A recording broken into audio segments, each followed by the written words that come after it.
The alarm bells rang through the dark halls of Earth's deep space listening post. Lisa Park jumped in her chair as the red lights flashed on her screen.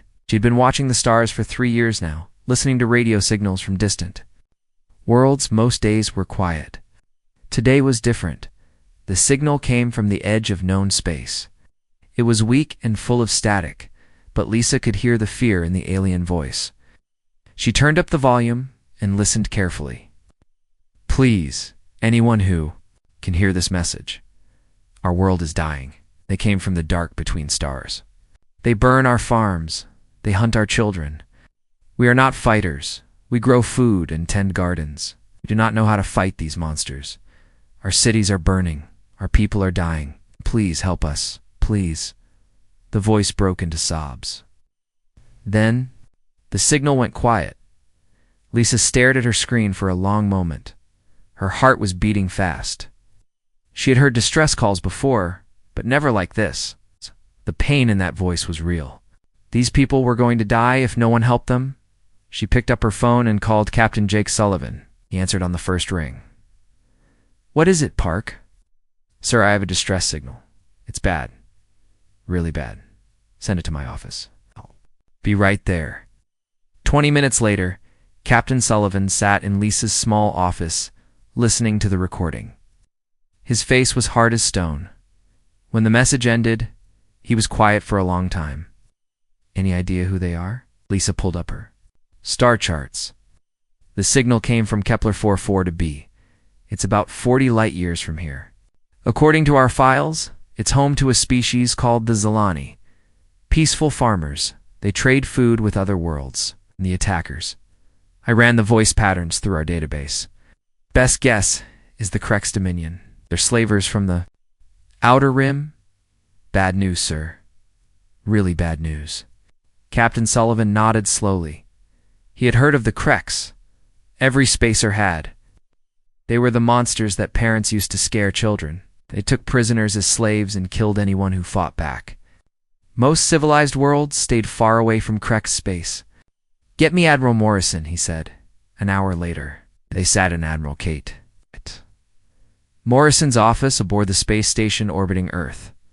The Admiral was a small woman with gray hair and sharp eyes. She had fought in 3 wars and never lost a battle. Now she listened to the Zilani distress call with her hands folded on her desk. "How long ago was this sent?" she asked. "About 6 hours, ma'am," Lisa said. "The signal took time to reach us, so they might already be dead." "Yes, ma'am, they might." B. Admiral Morrison stood up and walked to the window. Below them, Earth turned slowly in the darkness. Green and blue and beautiful. A world full of life and hope. "The Galactic Union won't help," she said. "They're afraid of the Krex. Most species are. The Krex have been raiding the outer worlds for 100 years, and no one stops them." "About us, ma'am?" Captain Sullivan asked. The Admiral turned around. "What about us, Captain?" "We could stop them. We're new to this galaxy, Sullivan. Most aliens think we're just another primitive species from a backwater planet. They don't know what we're capable of. Maybe it's time they learned." Admiral Morrison smiled.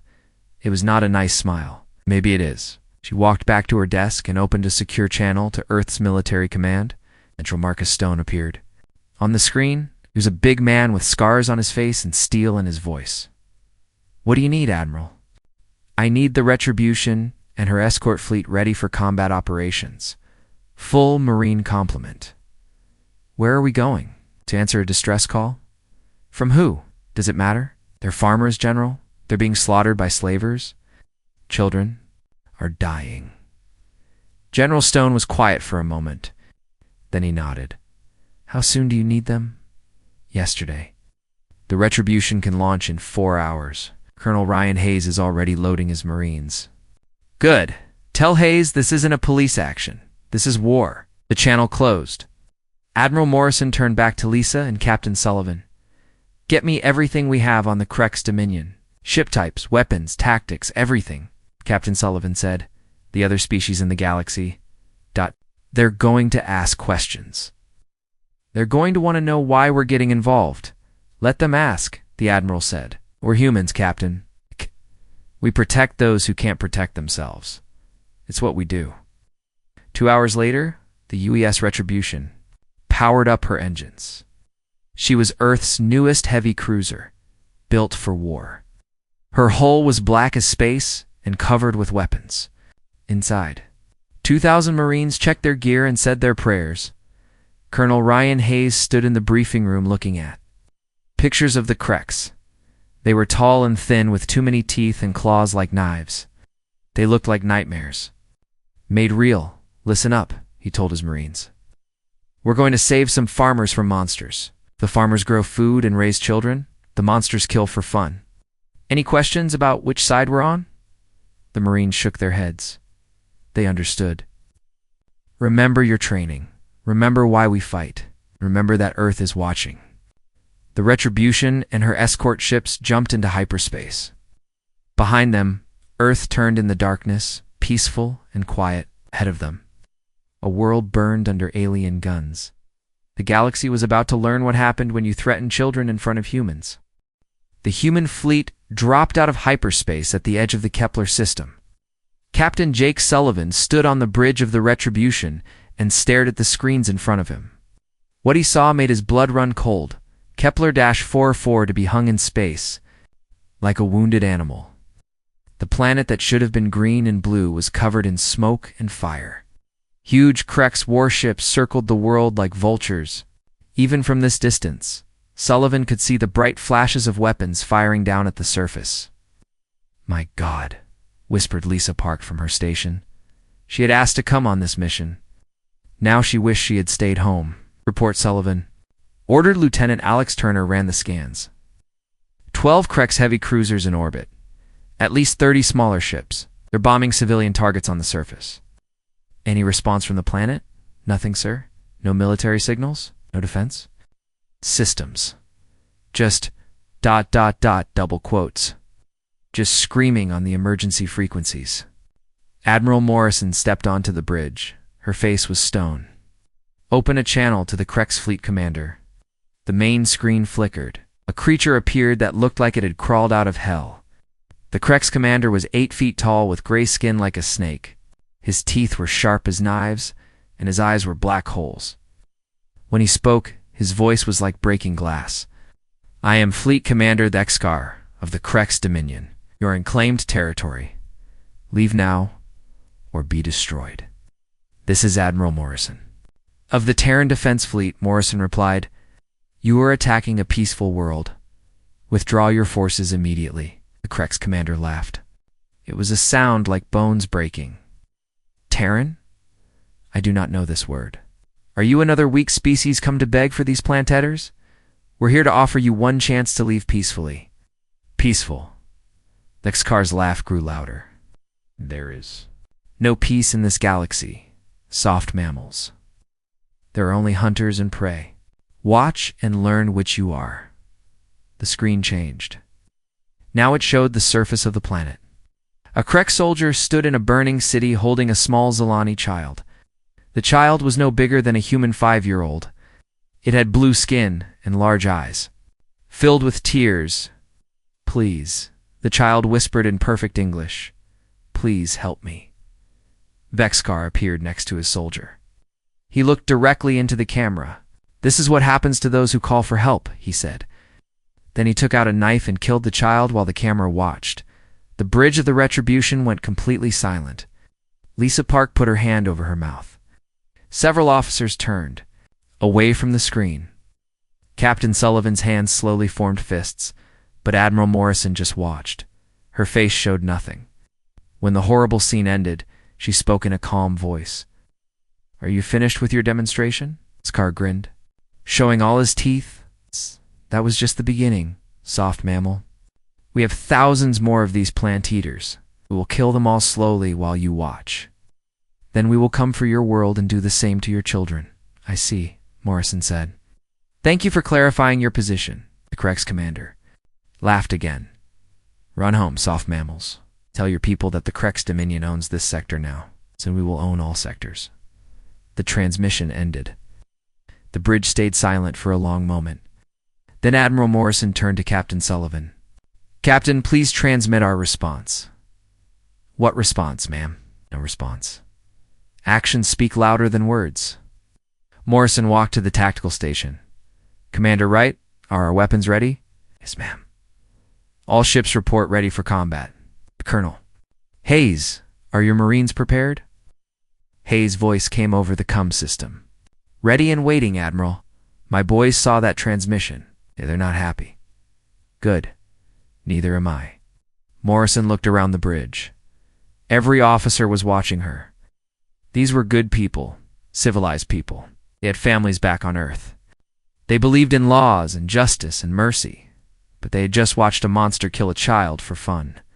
The Krex commander wanted to show us who we're dealing with, Morrison said. He wanted us to be afraid. He wanted us to run away and leave these people to die. She walked to the center of the bridge. He made one mistake. He thinks we're soft. Because we believe in mercy. He thinks we're weak because we try to talk before we fight. He doesn't understand that mercy is a choice. And when someone hurts children in front of us, we choose not to give it. Morrison turned to the weapons officer. Target their flagship. Fire, woked. Ma'am, fire. The Retribution's main guns spoke for the first time in anger. The massive energy beams crossed space in seconds and struck the Krex flagship. The alien ship's shields flared and died. Its hull split open like a ripe fruit. All ships, Morrison said into her, come, this is Admiral Morrison. I came here to help farmers. We found monsters. You know what to do with monsters? The human fleet spread out and attacked. 12 Earth ships against 40 Krex vessels.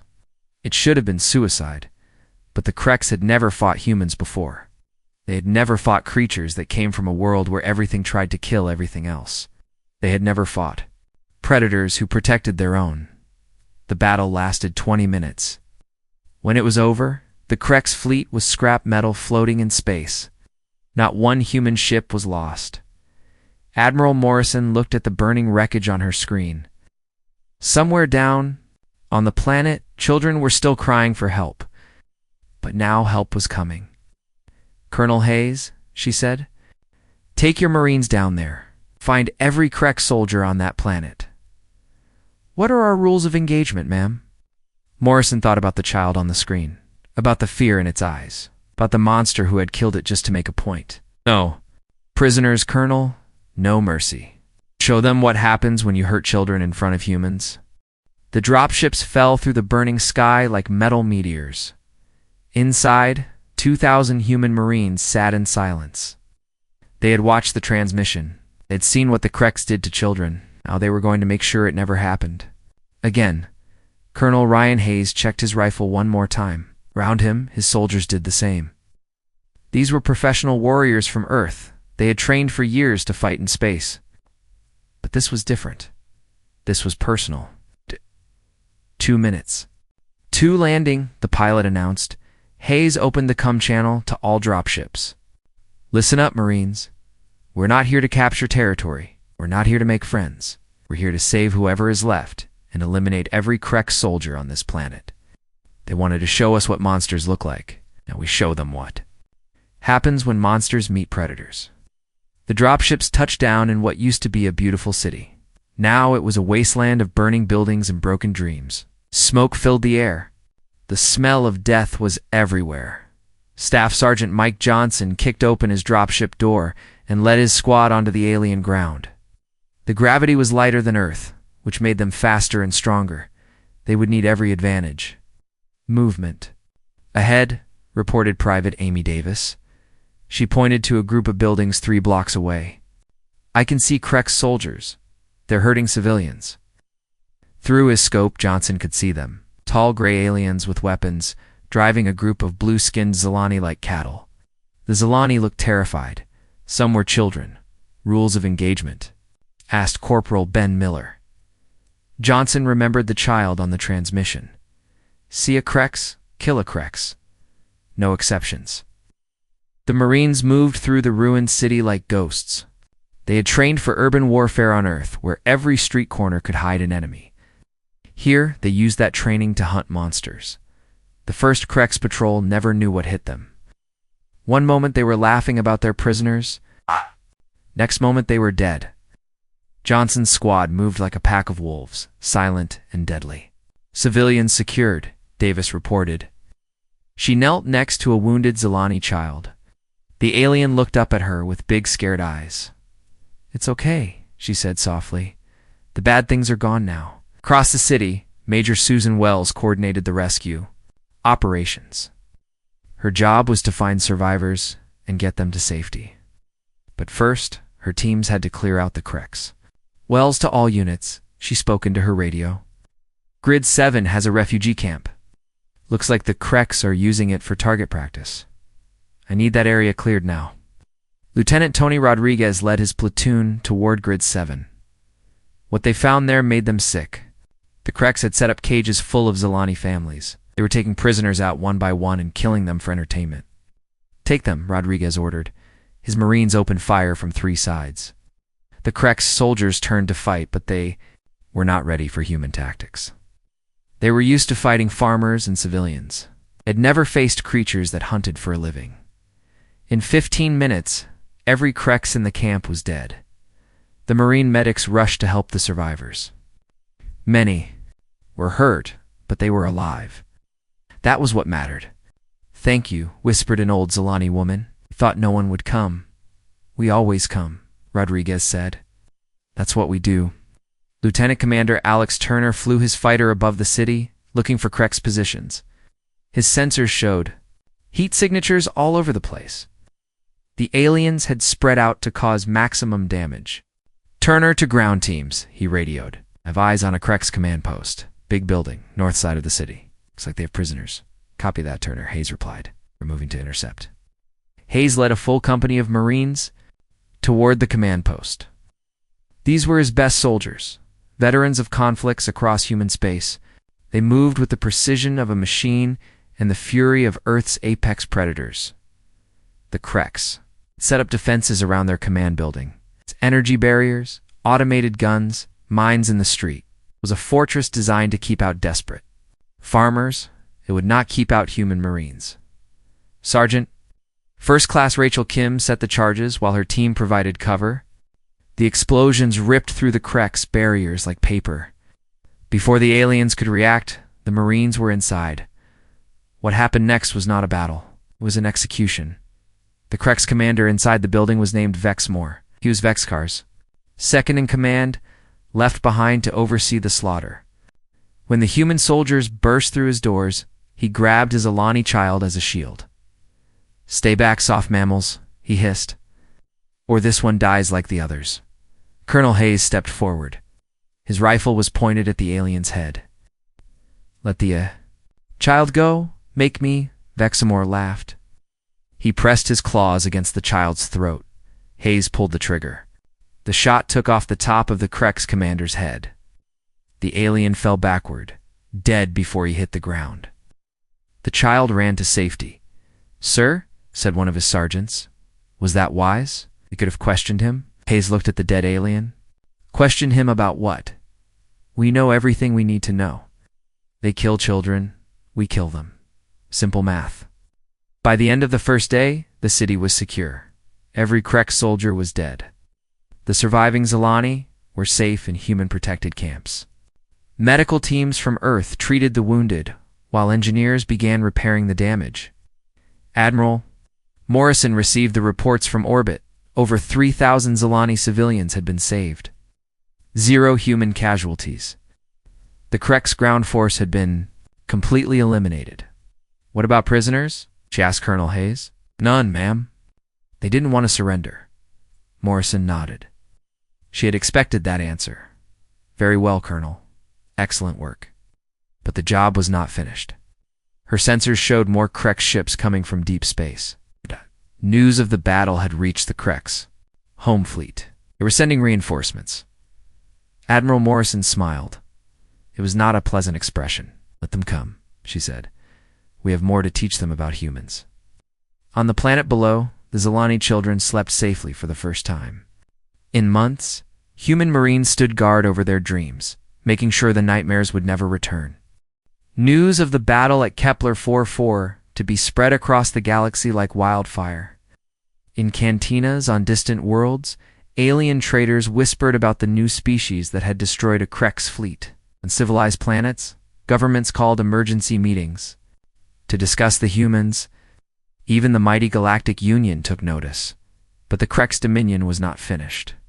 Deep in their home territory, War Admiral Kextel gathered the largest fleet in Krek's history.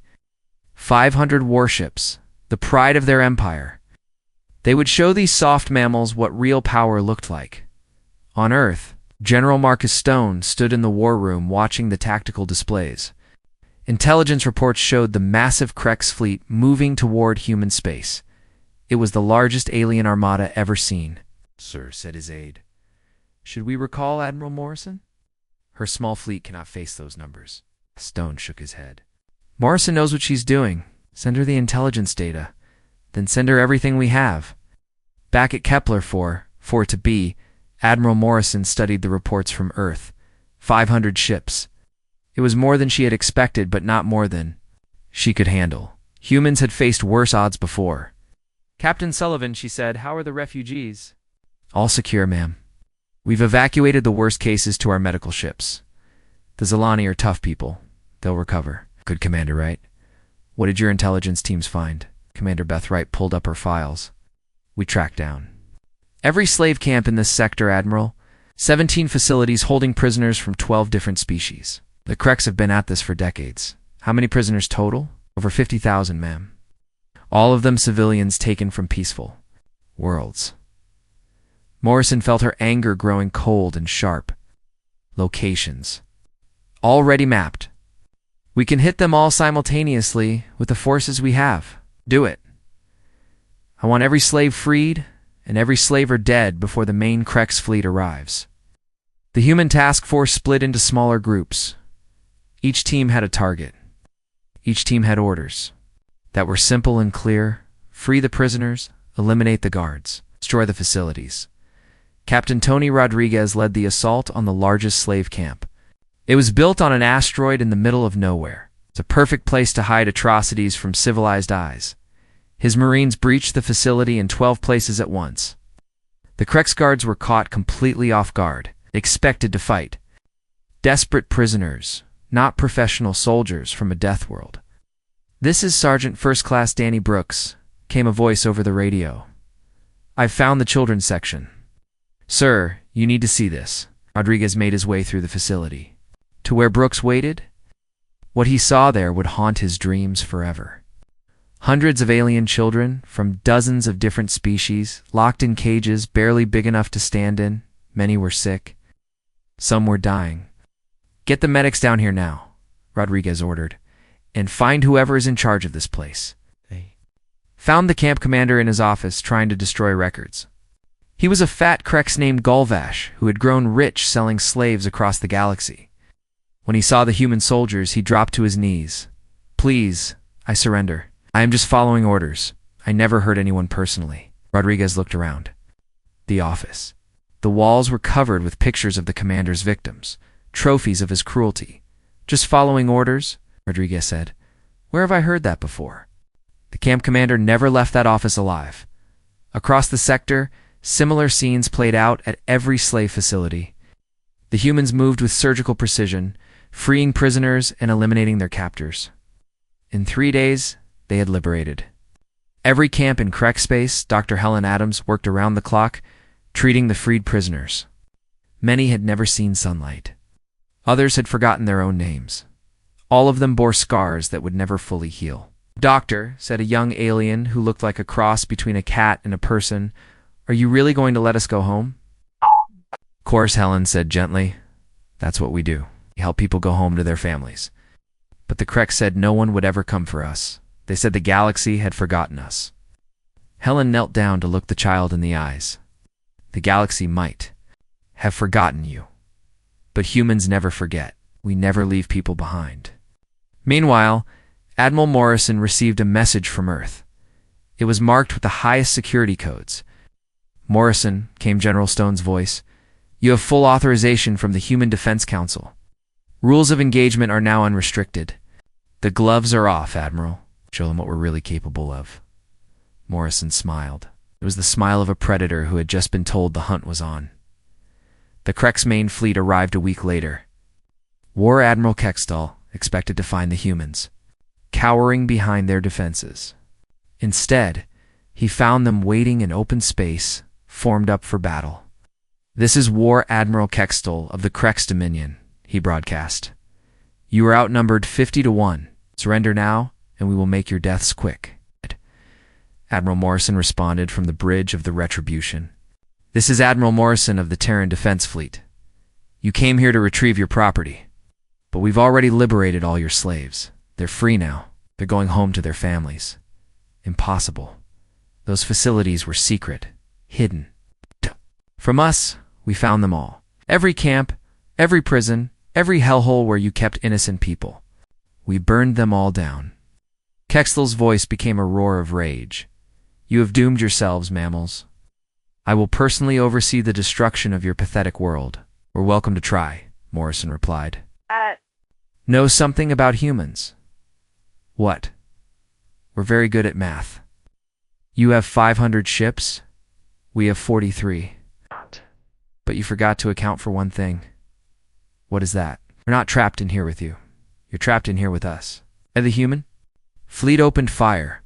What followed was not a battle. It was a demonstration. The galaxy was about to learn what happened when you made humans truly angry. The Krex had brought their best ships and most experienced crews. It did not matter. They were fighting creatures that had evolved on a world where everything was trying to kill them. They were fighting predators who had learned to work together to bring down prey much larger than themselves. In 2 hours, the Krex home fleet was nothing but scrap metal and regret. The Battle of Kepler 4-4 to be lasted 2 hours and changed the galaxy forever. When it was over, 500 Krex warships floated dead in space. The human fleet had not lost a single ship. War Admiral Kextel died with his flagship, still screaming. Threats about Krex revenge. But there would be no revenge. There was no Krex fleet left to give it. The empire that had terrorized the galaxy for centuries was broken in one afternoon by creatures from a world they had never heard of. Admiral. Morrison stood on the bridge of the Retribution and watched the wreckage drift past her windows. Around her, the crew worked quietly at their stations. They had done their job. They had kept their promise to the children who had cried for help.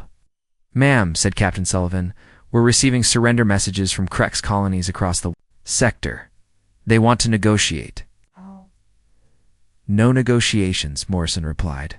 "Send them the terms. All slaves are to be freed immediately. All weapons are to be destroyed. All military personnel are to surrender for war crimes trials. Any colony that refuses gets a visit from our Marines, and if they agree, then they live. They get to start over as a civilized species. But they will never threaten innocent people again." The news reached Earth 3 days later. The entire Krex Dominion had surrendered without firing another shot. For the first time in galactic history, an entire empire had been defeated by a single species in less than a month. President Sarah Williams addressed the world from the White House. "Today, humanity proved that we will not stand by while innocents suffer. We went to help farmers protect their children. We found monsters pretending to be civilized. We did what we always do with monsters. We stopped them." The speech was broadcast. Across the galaxy, alien species that had never heard of humans suddenly wanted to know everything about them.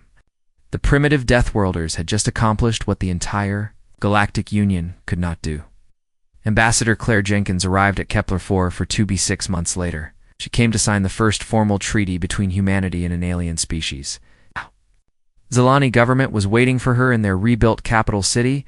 Prime Minister Velshan was an old Zalani who had survived the Krex occupation. He had watched his world burn and his people die. He had also watched humans risk everything to save people they had never met. "Ambassador Jenkins," he said, "how can we ever repay this debt?"